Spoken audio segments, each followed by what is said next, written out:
Assalomu alaykum aziz do'stlar, kanalimga xush kelibsiz.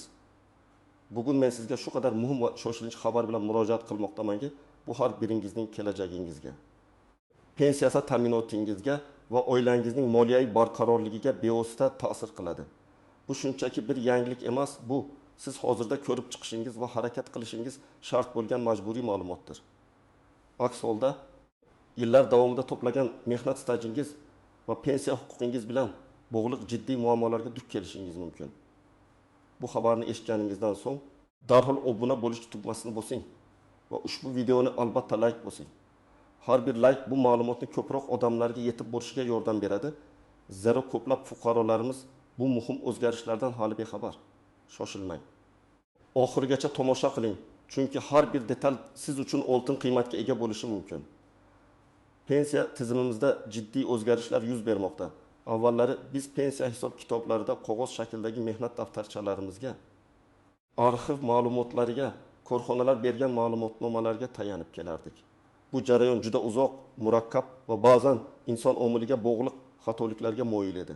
Pensiya jamg'armasiga borib, navbatda turib hujjatlarni yig'ib, tasdiqlatish uchun anchagina vaqt va asab sarflanardi. Ba'zan bir hujjat yetishmasligi sababli barcha sa'y-harakatlar havoga sovurilardi.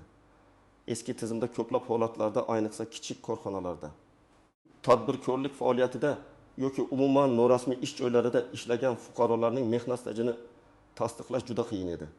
Qog'oz hujjatlar yo'qolib ketishi, korxonalarning tugatilib yuborilishi yoki arxiv ma'lumotlarining noto'g'ri saqlanishi kabi muammolar ko'pchilikning boshiga tushgan. Masalan, marhum bobomning stajini tasdiqlash uchun 3 ta turli tumandagi arxivlarni aylanib chiqqanimizni eslayman. Har safar qandaydir bir blankka yetishmay qolar yoki imzo yo'q derdilar. Bu holat yillar davomida o'z mehnatini halol qilgan insonlar uchun naqadar adolatsiz edi. Endilikda esa ahvol butunlay o'zgarmoqda. Davlatimiz pensiya tizimini raqamlashtirish bo'yicha ulkan ishlarni amalga oshirdi. Maqsad jarayonni shaffof, tezkor va xatolardan xoli qilish. Bugungi kunda sizning mehnat stajingizning katta qismi elektron tizimlarda, yagona idoralar ma'lumotlar tarmog'i orqali shakllantirilmoqda. Bu degani, sizning ish beruvchingiz har oyda siz uchun to'langan ijtimoiy soliq va pensiya jamg'armasiga ajratmalar haqida elektron ma'lumotlarni taqdim etadi va bu ma'lumotlar markazlashgan holda saqlanadi. Bu yangilik pensiya tayinlash jarayonini sezilarli darajada soddalashtirishi kerak deb tuyuladi. Biroq bu yerda muhim bir lekin bor. Bu yangi tizim asosan hozirgi va kelajakdagi mehnat stajiga qaratilgan. Oldin ishlagan, ya'ni 2005 yildan oldingi davrdagi stajingizni esa sizning o'zingiz tasdiqlashingiz yoki elektron tizimga kiritilganligini tekshirishingiz shart. Bu borada shoshilinch choralar ko'rilmasa, siz yillar davomida to'plagan mehnat stajingizning bir qismidan ayrilib qolishingiz mumkin. Bu nafaqat sizning kelgusi pensiya miqdoringizga, balki pensiya yoshiga yetganingizda pensiya olish huquqingizning o'ziga ham ta'sir qilishi mumkin. Bu juda jiddiy masala, chunki pensiya miqdori bevosita sizning mehnat stajingizning davomiyligi va ish haqingizga bog'liq. Har bir tasdiqlanmagan yil bu pensiyangizdan ayrilgan bir bo'lak. Mein Partbilen, edatli tahlil keling. Bu o'zgarishlarni yanada chuqurroq ko'rib chiqaylik. Aynan nima haqida gap ketmoqda? Pensiya tayinlashda asosiy omillardan biri bu mehnat stajidir. Qancha ko'p stajingiz bo'lsa, pensiya miqdori ham shuncha yuqori bo'ladi. Yangi tizimda barcha ma'lumotlar raqamlashtirilayotgan bir paytda pensiya jamg'armasi avvalgi yillardagi stajni ham elektron bazaga kiritishga harakat qilmoqda. Ammo bu jarayon avtomatik tarzda yo'spurindi to'g'ri va to'liq amalga oshmaydi. Chunki eski qog'oz hujjatlardagi ma'lumotlar ba'zan turlicha yozilgan bo'lishi, imzolarning noaniqligi, muhrlarning xiraligi yoki korxona nomining o'zgarishi sababli tizimda to'g'ri aks etmasligi mumkin. Kimlar ayniqsa tashvishlanishi kerak? Agar siz 2005 yilgacha rasman biror joyda ishlagan bo'lsangiz, demak sizga bu ma'lumot ayniqsa tegishli. Chunki 2005 yildan keyin ma'lumotlarning elektron almashinuvi boshlangan bo'lsa-da, ba'zi hollarda 2016 yilgacha bo'lgan davr ham diqqat talab qilishi mumkin. Lekin eng katta xavf aynan 2005 yilgacha bo'lgan stajlarda. 1. Qog'oz mehnat daftarchasi borlar. Agar siz hali ham eski namunadagi qog'oz mehnat daftarchasiga ega bo'lsangiz va undagi barcha qaydlar elektron bazaga to'liq kiritilganiga ishonchingiz komil bo'lmasa, siz darhol o'z stajingizni tekshirishingiz kerak. ko'pincha korxonalar yopilib ketishi, arxivlar yo'qolishi yoki ma'lumotlar noto'g'ri kiritilishi holatlari uchraydi. Real hayotdan misol 1. Farux aka 1960 yildan 2000 yilgacha katta zavodda ishlagan. So'ng 2000 yildan 2010 yilgacha kichik xususiy korxonada faoliyat yuritgan. Uning mehnat daftarchasi zavod davri uchun juda yaxshi to'ldirilgan, ammo xususiy korxona davri biroz tartibsiz, muhrlari xira. Farux aka yaqinda Maytokagov uz portali orqali o'z elektron mehnat stajini tekshirganda zavodda ishlagan davrining faqatgina 10 yili elektron bazada ko'rsatilganini, qolgan 10 yili va xususiy korxonadagi 10 yillik staji esa umuman yo'qligini ko'rdi. Bu jami 20 yil stajdan mahrum bo'lish degani. Bu holatda Farux akaning pensiyasi belgilangan me'yordan ancha kam bo'lishi yoki umuman pensiya olish uchun yetarli stajga ega bo'lmasligi mumkin edi agar u hozir pensiya yoshiga yetishdan oldin bu muammoni hal qilmasa, keyinchalik juda kech bo'lishi mumkin. Bu Farux aka uchun ogohlantiruvchi qizil chiroq bo'ldi. U zavod arxiviga murojaat qilib, ishga kirish va ishdan bo'shash to'g'risidagi buyruqlarning nusxalarini olishga majbur bo'ldi. Xususiy korxona bo'yicha esa eski hamkasblardan guvohlik olishga harakat qilmoqda.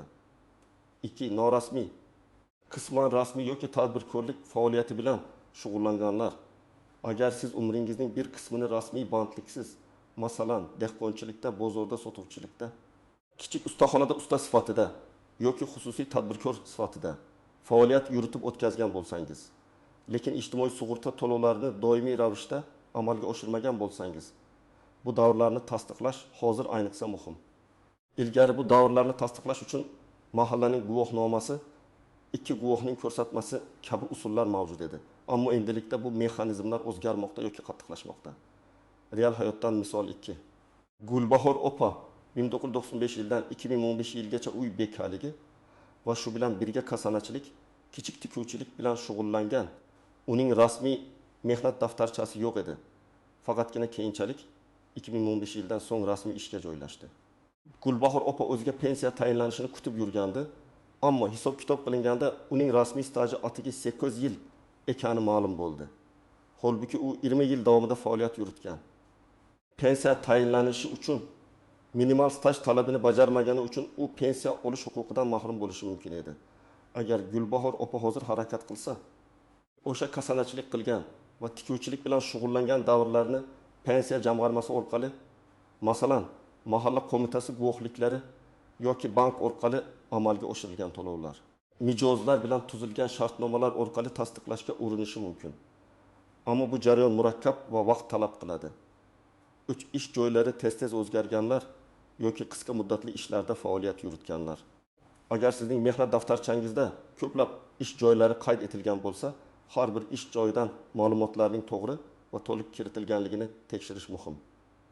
Ba'zi kichik tashkilotlar yoki tadbirkorlar o'z xodimlarining ma'lumotlarini pensiya jamg'armasiga to'liq taqdim etmasliklari yoki noto'g'ri kiritishlari mumkin. Real hayotdan misol 3. Jamshid 20 yil davomida 8 ta turli kompaniyada ishlagan. Har birida o'rtacha 2-5 yildan. Uning mehnat daftarchasi bir nechta yozuvlar bilan to'lgan. U Maytokagov o'z orqali stajini tekshirganda 2 ta kompaniyada ishlagan davri umuman ko'rinmayotganini, 3-kompaniyada esa 2-5 yil o'rniga 1 yil staj ko'rsatilganini aniqladi. Bu degani uning 4-5 yil staji yo'qolgan. Bu holatda u o'sha kompaniyalarning arxivlariga yoki pensiya jamg'armasiga murojaat qilib, to'g'ri ma'lumotlarni taqdim etish kerak. Bu nafaqat pensiya miqdoriga, balki pensiya yoshiga yaqinlashganda minimal staj talabiga ham ta'sir qilishi mumkin. Masalan, agar uning staji 25 yil o'rniga 25 yil bo'lib qolsa va qonunchilikda minimal staj 25 yil deb belgilangan bo'lsa, u umuman pensiya ola olmasligi mumkin. Raqamlarga e'tibor beraylik. Har bir yo'qolgan ish yili sizning pensiya miqdoringizni bir necha foizga kamaytiradi. Aytaylik, har bir qo'shimcha yil pensiyani bariga oshirsa, 5 yil yo'qolgan staj bu 5 bandli kompensiya degani. Bu o'rtacha oylik pensiya miqdorida sezilarli farqni anglatadi. Kimlarga tashvishlanish shart emas yoki kamroq tashvishlanish mumkin, agar sizning barcha mehnat faoliyatingiz, ayniqsa 2005 yildan keyingi davr, davlat tashkilotlarida, yirik korxonalarda o'tgan bo'lsa va ishga kirish, ishdan bo'shash, maosh o'zgarishlari kabi barcha ma'lumotlar to'liq va muntazam ravishda elektron tizimlarga kiritilgan bo'lsa, ehtimol sizning stajingizda muammolar kamroq bo'ladi. Chunki bunday tashkilotlar odatda ma'lumotlarni to'g'ri va o'z vaqtida taqdim etishga jiddiy yo'ldashadi. Yosh mutaxassislar uchun ham, masalan, 2010 yildan keyin ish boshlaganlar. Ularning deyarli barcha staji elektron bazalarda shakllanganligi sababli tekshirish jarayoni soddaroq bo'ladi. Biroq shunga qaramay, har bir fuqaro o'z mehnat stajini kamida bir marta tekshirishi shart. Bu sizning kelajagingiz uchun majburiy auditingizdir. Main port 2. Qoidalardagi istisnolar, tuzoqlar va noaniq nuanslar pensiya tizimi murakkab mexanizm bo'lib, unda bir qator istisnolar va noaniq holatlar mavjud. Bularni bilish sizni ko'plab muammolardan saqlab qoladi. 1. Norasmiy mehnat stajini tasdiqlashning yangi usullari. Yuqorida aytib o'tganimizdek, norasmiy ishlagan davrlarni tasdiqlash tobora qiyinlashmoqda. Ilgari mahalla qo'mitasining guvohnomasi ikkita guvohning ko'rsatmasi kifoya qilishi mumkin edi. Endilikda bu usullar qattiqroq tekshiriladi va har doim ham qabul qilinmaydi. Agar sizda bunday davrlar bo'lsa, pensiya jamg'armasi sizdan nafaqat guvohlarning ko'rsatmasini, balki boshqa bilvos dalillarni ham so'rashi mumkin. Bank operatsiyalari, agar siz tadbirkor sifatida bank orqali pul o'tkazmalari amalga oshirgan bo'lsangiz, kvitansiyalar, shartnomalar, buyurtma daftarshalari, masalan, kasanachi bo'lgan ayollarda buyurtmachilarning ro'yxati, to'lovlar qaydlari bo'lishi mumkin. Soliq to'lovlari. Agar siz yagona soliq to'lovchisi sifatida ro'yxatdan o'tgan bo'lsangiz, soliq organlaridan ma'lumotnoma, sud orqali tasdiqlash eng oxirgi chora sifatida sizning mehnat stajingizni sud orqali tasdiqlash mumkin. Bu jarayon uzoq va qiyin, ammo boshqa yo'l bo'lmaganda yagona choradir. 2. Yo'qolgan mehnat daftarchasi yoki arxiv ma'lumotlari. Bu juda ko'p uchraydigan muammo. Agar mehnat daftarchangiz yo'qolgan bo'lsa, vahimaga tushmang. Siz avvalambor ishlagan korxonangizning arxiviga murojaat qilishingiz kerak. Agar korxona tugatilgan bo'lsa, uning arxivini qabul qilib olgan tashkilotga odatda davlat arxivlariga murojaat qilasiz. U yerdan ishga kirish va ishdan bo'shash to'g'risidagi buyruqlar, maosh qaydlari nusxalarini olishingiz mumkin. Bu hujjatlar sizning stajingizni tasdiqlashda asos bo'ladi. Agar arxiv ma'lumotlari ham yo'q bo'lsa, yuqorida aytilgandek sud orqali stajni tasdiqlashga harakat qilasiz. Bu juda nozik masala. Chunki har bir qog'oz sizning haqingizni himoya qiladi. Elektron tizimdagi xatolar. Ba'zida elektron tizimga ma'lumotlar noto'g'ri kiritilishi mumkin. Masalan, bir harf xatosi sana noto'g'ri ko'rsatilishi yoki umuman ishlagan davrining bir qismi tushib qolishi. Bunday holatlar pensiya jamg'armasi xodimlari tomonidan texnik xato deb baholanadi va siz ularni tuzatishingiz shart. Bu xatolarni tuzatish uchun siz tegishli hujjatlarni mehnat daftarchasi, buyruqlar nusxalari taqdim etishingiz kerak bo'ladi. 4. Xorijda ishlagan davrlar. Chet elda ishlagan davringizni pensiya stajiga kiritish imkoniyati bor, lekin bu mamlakatlararo shartnomalar va qonunchilikka bog'liq. O'zbekiston bir qator davlatlar bilan, masalan, Rossiya Federatsiyasi, Turkiya, Belorussiya, Qozog'iston va boshqalar pensiya ta'minoti sohasida shartnomalar imzolagan. Agar siz shunday davlatlarda ishlagan bo'lsangiz, u yerdagi ish stajingizni tasdiqlovchi hujjatlarni, ishga joylashish va ishdan bo'shash to'g'risidagi buyruqlar, ish haqi ma'lumotnomalari, ijtimoiy sug'urta to'lovlari haqidagi ma'lumotlar to'plashingiz va pensiya jamg'armasiga taqdim etishingiz lozim. Bu ma'lumotlar qanday tasdiqlanishi va stajga qo'shilishi masalasi har bir davlat bilan tuzilgan shartnomaga ko'ra farqlanadi. Shuning uchun bu borada pensiya jamg'armasining mutaxassisi bilan individual maslahatlashish tavsiya etiladi. 5. Maxsus toifalar va imtiyozlar. Nogironligi bor shaxslar, ko'p bolali onalar, harbiy xizmatchilar va boshqa maxsus toifalar uchun pensiya tayinlashda o'ziga xos imtiyozlar va qoidalar mavjud. Bu qoidalar ham vaqti bilan o'zgarishi mumkin. Masalan, ko'p bolali onalar uchun pensiya yoshini hisoblashda imtiyozli staj qo'llanilishi mumkin.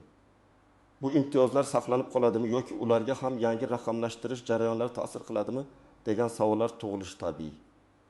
Umuman olganda, bu imtiyozlar saqlanib qoladi, ammo ularni tasdiqlovchi hujjatlarni, masalan, tug'ilganlik haqidagi guvohnomalar, nogironlikni tasdiqlovchi hujjatlar elektron bazaga kiritilganligini tekshirish muhimdir. Agar biror hujjat elektron bazada yo'q bo'lsa, uni taqdim etishingiz lozim.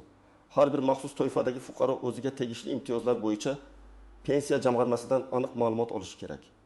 Qisqacha aytganda, Bu jarayon shunchaki ma'lumotlarni tekshirish emas, balki kelajakdagi pensiyangizni kafolatlash uchun hozirdan harakat qilishdir. Har bir tushunmovchilik, har bir xato va har bir e'tiborsiz qoldirilgan davr sizning pensiyangiz miqdoriga va uning tayinlanish mumkinligiga bevosita ta'sir qiladi. Hozir sarflagan bir soatingiz kelajakda minglab so'm pulingizni saqlab qolishi mumkin. Bu qiyin ko'rinsa-da, bu sizning shaxsiy moliyaviy barqarorligingiz uchun qilingan eng muhim investitsiyadir. Praktik maslahat: nimalar qilishingiz kerak? Endi esa aziz do'stlar, men sizga aniq bosqichma-bosqich qanday harakat qilishingiz kerakligini tushuntiraman. Bu ma'lumotlarni diqqat bilan yozib oling yoki videoni saqlab qo'ying. 1. Birinchi qadam: mehnat stajingizni tekshiring. Buning uchun sizga internetga ulangan kompyuter yoki smartfon kerak bo'ladi. Qayerga kirasiz?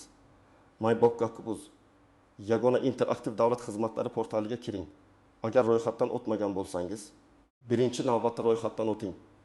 Pasport ma'lumotlaringiz va TIR raqamingiz kerak bo'ladi. Ro'yxatdan o'tish uchun elektron raqamli imzo talab qilinishi mumkin. Agar bo'lmasa, onlayn tarzda OneID tizimida identifikatsiyadan o'ting. Portalda pensiya ta'minoti bo'limini toping. Unda elektron mehnat daftarchasi, staj haqida ma'lumot olish yoki shunga o'xshash nomdagi xizmatni qidirib toping. Bu xizmat orqali sizning elektron mehnat stajingiz haqidagi barcha ma'lumotlar aks etgan ma'lumotnomani yuklab olishingiz mumkin. Diqqat bilan har bir davrni ish joyini ishga kirish va ishdan bo'shash sanalarini solishtiring. 2. Ikkinchi qadam: hujjatlaringizni to'plang va taqqoslang. Yuklab olgan elektron ma'lumotnomangizni o'z qog'oz mehnat daftarchangiz bilan diqqat bilan solishtiring. Qaysi davrlar elektron bazada yo'q? Qaysi ma'lumotlar noto'g'ri kiritilgan? Har bir nomuvofiqlikni aniqlab, qalam bilan belgilab qo'ying. Bu nomuvofiqliklarni isbotlovchi barcha hujjatlarni mehnat daftarchasi asli.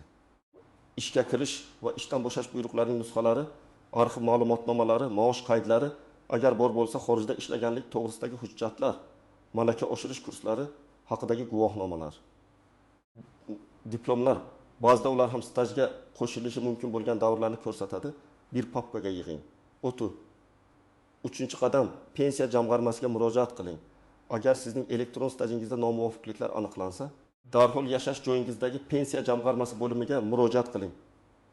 Nimalar olib borasiz? Pasportingiz, mehnat daftarchangizning asli va nusxasi, MyBokkakuzdan yuklab olingan elektron staj ma'lumotnomasi, stajingizdagi nomuvofiqliklarni tasdiqlovchi barcha qo'shimcha hujjatlar, yuqorida sanab o'tilgan buyruqlar, arxiv ma'lumotnomalari, boshqa guvohnomalar. Nima yozishingiz kerak? Siz ariza yozasiz. Arizada o'zingizning FISH ingizni, pasport ma'lumotlaringizni, yashash manzilingizni ko'rsatasiz. So'ngra MyBokkakuz orqali o'z mehnat stajimni tekshirganimda quyidagi davrlarda nomuvofiqliklar aniqlandi deb yozib, har bir nomuvofiqlikni, masalan, 1990 yil 1 martdan 1995 yil 5 maygacha zavod OAJ'da ishlagan davrim elektron bazada yo'q, aniq ko'rsatib o'tasiz. Har bir holat bo'yicha tasdiqlovchi hujjatlaringizni ilova qiling. Arizangizning ikkinchi nusxasini pensiya jamg'armasi xodimiga imzolattirib oling va qabul qilingan sana hamda kirish raqamini qayd ettiring. Bu sizning qo'shimcha kafolatingiz bo'ladi. 4. qadam: monitoring va nazorat. Arizangizni topshirganingizdan so'ng uning ko'rib chiqilishi uchun belgilangan muddatni bilib oling. Odatda uy bechining ish kuni yoki o'tim ish kuni bo'lishi mumkin. Holatga qarab, muddati tugagandan so'ng pensiya jamg'armasi bilan bog'lanib, arizangizning holatini so'rang. Agar kerak bo'lsa, taxroran MyBokkakuz orqali elektron stajingizni tekshirib turing, o'zgarishlar kiritilganiga ishonch hosil qiling. Agar sizning arizangiz rad etilsa va siz bunga rozi bo'lmasangiz, yuqori turuvchi organlarga, masalan, Moliya vazirligi huzuridagi pensiya jamg'armasining markaziy apparatiga shikoyat qilish yoki sudga murojaat qilish huquqiga egasiz. Muhim eslatma: bu jarayon ba'zi fuqarolar uchun murakkab tuyulishi mumkin. Agar sizda yoshi katta qarindoshlaringiz yoki texnologiyadan uzoqroq bo'lgan tanishlaringiz bo'lsa, ularga yordam bering. Bu birgalikda hal qilinishi kerak bo'lgan umumiy masala. Ularning pensiya ta'minoti sizning qo'lingizda bo'lishi mumkin. Hatto artık pensiya yoshiga yetgan bo'lsangiz ham bu tekshiruvni o'tkazishdan erinmang. Hozirda hal qilingan har bir muammo kelajakda bosh og'rig'idan saqlaydi. Xulosa va yakuniy chaqiruv, aziz tomoshabinlar, bugungi videomizda pensiya jamg'armasidagi shoshilinch xabar va mehnat stajini raqamlashtirish bilan bog'liq o'zgarishlarni batafsil muhokama qildik. Esingizda tuting. Sizning pensiyangiz bu sizning uzoq yillik mehnatingiz, umringiz va sadoqatingiz mahsuli.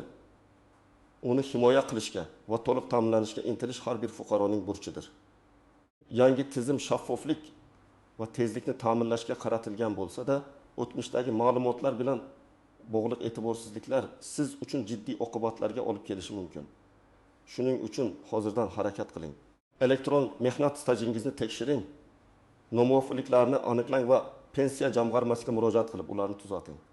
Bu jarayonni keyinga qoldirmang. Chunki vaqt o'tishi bilan hujjatlarni topish yoki ma'lumotlarni tasdiqlash qiyinlashishi mumkin. Sizning fikringiz biz uchun juda muhim.